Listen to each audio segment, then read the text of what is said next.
प्रभु यीशु मसीह के नाम में आपको अनुग्रह, शांति और आशीष मिले। एक किसी जगह खुदाई चल रही थी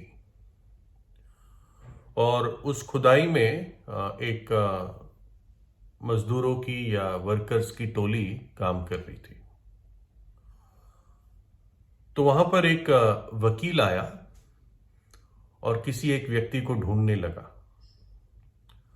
और उसने उस जो टोली काम कर रही थी पुकारा कि क्या ये फलाना व्यक्ति यहां पर है क्या, क्योंकि वकील पहले उसको जानता नहीं था।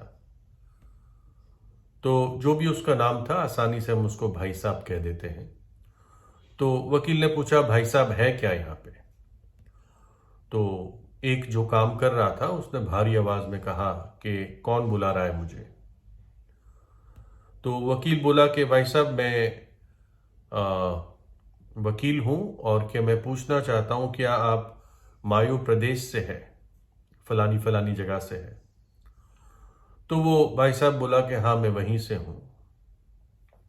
बोला और क्या आपकी माता जी का नाम ये है और पिताजी का नाम ये है? उसने उससे कंफर्म किया। तो वो बोला हाँ मेरे माता पिता के नाम यही है जो आपने बताया। तो वकील बोला तो भाई साहब मैं आपको ये बताना चाहता हूं कि आपकी मौसी, वो उसका देहांत हो गया है और वो आपके लिए एक आ, विरासत छोड़ के गई है। जो उसका पूरा मकान था जिसकी कीमत 43 लाख रुपए है वो आपके नाम करके गई है और ये बात हमें पहुंची और हमें आपको बतानी थी। तो थोड़ी देर खामोशी हो गई, सब लोगों ने ये सुना जो उसने खुलकर बोला। तो वकील ने पूछा तो भाई साहब आप आ रहे हो क्या मेरे साथ? तो वो बोला हाँ मैं 1 मिनट में आ रहा हूं, पहले जरा मेरे बॉस को कुछ सुना के आता हूं। क्योंकि अंदर ही अंदर ये व्यक्ति खुश हो गया कि अब मुझे काम करने की क्या जरूरत है, इतनी मेहनत का काम, खुदाई करना। तो इसको ये विरासत मिली, उसने बेच दी, पैसे हाथ लग गए और बड़े खुलेआम उसने खाया पिया मौज किया। अपने विरासत में पैसे मिले जो मुफ्त में मिले, उसको बस पूरी तरह एंजॉय करना चाहता था, उसका मजा चखना चाहता था। और आपको ताज्जुब होगा कि 6 महीने में उसने 43 लाख फूंक दिए। जो आदमी रोज की रोटी के लिए खुदाई करता था उसने 6 महीने में वो 43 लाख रुपए फूंक दिए, जो आज की करेंसी में मैं बता रहा हूं करीब 43 लाख रुपए। और फिर क्या हुआ? फिर वापस वहीं चला गया खुदाई करने और कुछ समय बाद फिर से वो वकील आया वहां पे और अब तो जान पहचान हो चुकी थी। तो वकील बोला भाई साहब अब आपके मामा का देहांत हो गया है और वो आपके लिए 28 लाख रुपए छोड़ के गए हैं।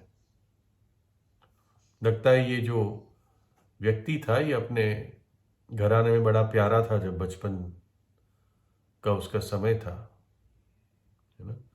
मौसी भी इतना प्यार करती थी, मामा भी इतना प्यार करता था, माँ बाप अब थे नहीं। तो उसने कहा कि 28 लाख रुपए आपके मामा छोड़ के गए आपके नाम। तो ये व्यक्ति जिसको हमने भाई साहब कहा है, इसने अपने फावड़े पर अपना एक तौर से टेक लिया और बड़े बेचैन होकर अपना सिर हिलाया और उसने उस वकील से कहा कि मुझे नहीं लगता कि मैं 28 लाख रुपए ले पाऊंगा। जैसा मैं पहले ताकतवर था अब मैं ताकतवर नहीं हूं। मैं अपने आप को पहचान ही नहीं पाया और इतना पैसा लेके मैं नहीं जी पाऊंगा। और उसने वो 28 लाख रुपए नहीं लिए, क्योंकि पैसे जब उसके हाथ में आए, जिस तरह उसने उस पैसे को फूका, अपनी आदतों को बिगाड़ा, उससे उसका जीवन और बदतर हो गया। तो वो कह रहा था अब मैं नहीं चाहता वो 28 लाख। तो संसार में जो मिरास मिलती है, विरासत मिलती है, वो खत्म हो जाती है, उसका मोह भी जल्दी खत्म हो जाता है। लेकिन परमेश्वर हमें एक स्वर्गीय मिरास की प्रतिज्ञा करता है, और वो कहता है पहला पत्रस 1 अध्याय में, हमारे प्रभु यीशु मसीह के परमेश्वर और पिता का धन्यवाद हो, जिसने यीशु मसीह के मरे हुओं में से जी उठने के द्वारा अपनी बड़ी दया से हमें जीवित आशा के लिए नया जन्म दिया है। अब ये पढ़िएगा, सुनिएगा। अर्थात एक अविनाशी, निर्मल और अजर मिरास के लिए, जो तुम्हारे लिए स्वर्ग में रखी है। परमेश्वर ने एक अविनाशी, निर्मल और अजर मिरास तुम्हारे लिए रखी है स्वर्ग में। वो तुम कौन हो? तुम वो हो जिन्होंने नया जन्म पाया है, जिन्होंने उद्धार पाया है, जिन्होंने पापों की क्षमा पाई है। उनके लिए परमेश्वर ने एक अविनाशी, निर्मल, अजर मिरास रखी है। भाई साहब को जो मिरास मिली उसने 6 महीने में फूंक दी उसको। लेकिन परमेश्वर जो अपने पवित्र लोगों को मिरास देता है वो अविनाशी है, वो निर्मल है और वो अजर है। वो बुझ नहीं जाएगी, वो खत्म नहीं हो जाएगी, वो हल्की नहीं पड़ जाएगी। ऐसी मिरास परमेश्वर ने अपने लोगों के लिए रखी है, हमारे स्वर्गीय पिता ने। क्या चीज है वो, इसका हमें पूरा अंदाज नहीं है। इतना जरूर है, बताते हैं, बाइबल में लिखा है कि जिस नगर में, जिस परमेश्वर के राज्य में हम प्रवेश करेंगे, उसकी सड़कें भी सोने की है और पवित्रता वास करती है वहां पर, कोई अश्लीलता नहीं है। परमेश्वर के स्वर्ग में, उसके राज्य में, उसकी उपस्थिति में पवित्रता ही पवित्रता है।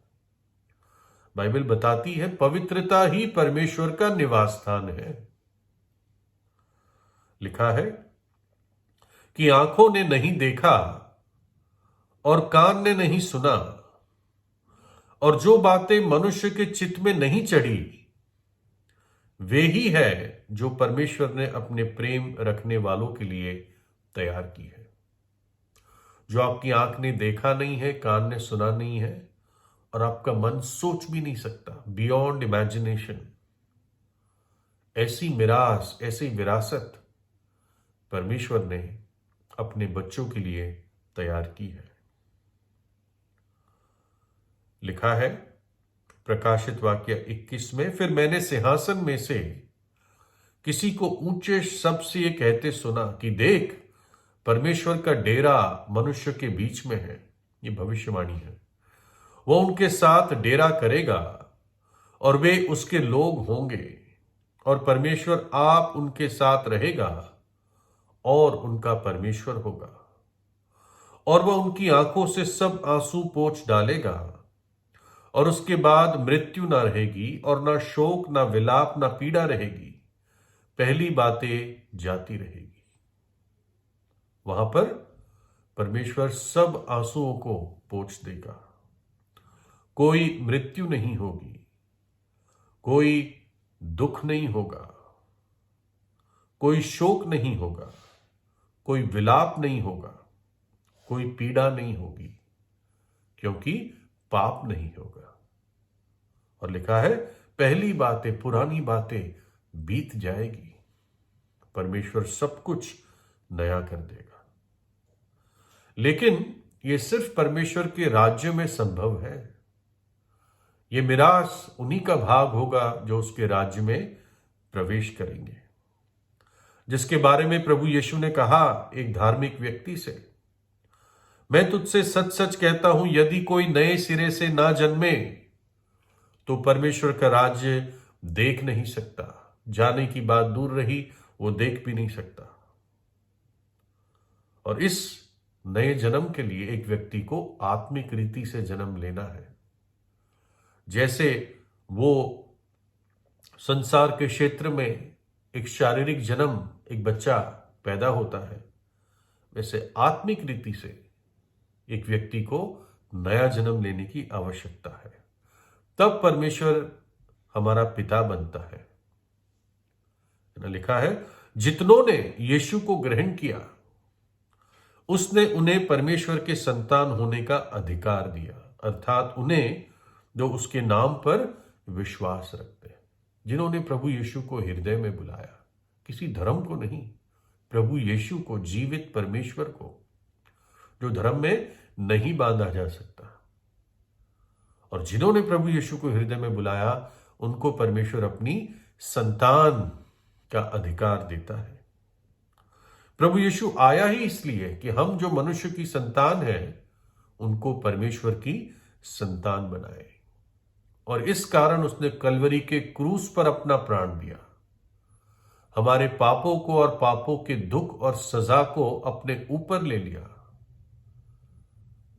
दुख उठाया, अपना पवित्र लहू बहा दिया, ताकि हमारे पाप जब हम विश्वास करते हैं धुल सके, ताकि पापी नाश ना हो परंतु अनंत जीवन पाए। वो तीसरे दिन जी उठा, युगानुयुग जीवित है। और ये सब कुछ उसने अपने प्रेम के कारण किया, जो प्रेम उसका मेरे और आपके प्रति है। और जो इस प्रेम को ठुकराते हैं, इस मिरास पर लात उठाते हैं, तो उनके लिए पहले से कोई और नकारात्मक मिरास इंतजार करती है, क्योंकि पापों की मजदूरी तो मृत्यु है, भयानक दंड है। लिखा है, और जो दंड की आज्ञा उन पर पहले से हो चुकी है उसके आने में कुछ भी देर नहीं, और उनका विनाश ऊंघता नहीं। है ना, दुष्टों के लिए लिखा है कि जो दंड की आज्ञा उन पर पहले से हो चुकी है उसके आने में अब देर नहीं होगी, और उनका विनाश ऊंघता नहीं। यानी वो दंड, वो विनाश इंतजार कर रहा है। तो प्रभु अपने भक्तों को परीक्षा में से निकाल लेना और अधर्मियों को, पापियों को न्याय के दिन तक दंड की दशा में रखना भी जानता है। जो उस पर विश्वास करते हैं, जिन्होंने अपने भरोसा प्रभु यीशु पे किया है, प्रभु उनको बचाता रहता है, पाप से, पाप की परिस्थितियों से, परीक्षाओं से। लेकिन जिन्होंने उसको इनकार किया है, उसके प्रेम को नकारा है, लिखा है, उन अधर्मियों को न्याय के दिन तक दंड की दशा में रखना भी परमेश्वर जानता है। उनके लिए एक भयानक मिरास इंतजार करती है। लेकिन स्वर्गीय पिता जो प्रेम है, वो हमें अद्भुत मिरास देना चाहता है। अनंत जीवन लेकर आया। पापों की मजदूरी तो मृत्यु है, परंतु परमेश्वर का वरदान प्रभु यीशु मसीह में अनंत जीवन है ना। इसलिए प्रभु यीशु से प्रार्थना कीजिए, उसको अपने हृदय में बुलाए। वो मिरास अद्भुत है। उस क्रूस का प्रेम, क्रूस पर जो उसने प्रेम प्रकट किया, वही सबूत है उसके प्रेम का, कि हमें अपना बनाने के लिए परमेश्वर मनुष्य बनकर अपनी जान क्रूस पर दे दी। प्रभु यीशु आपको आशीष दे।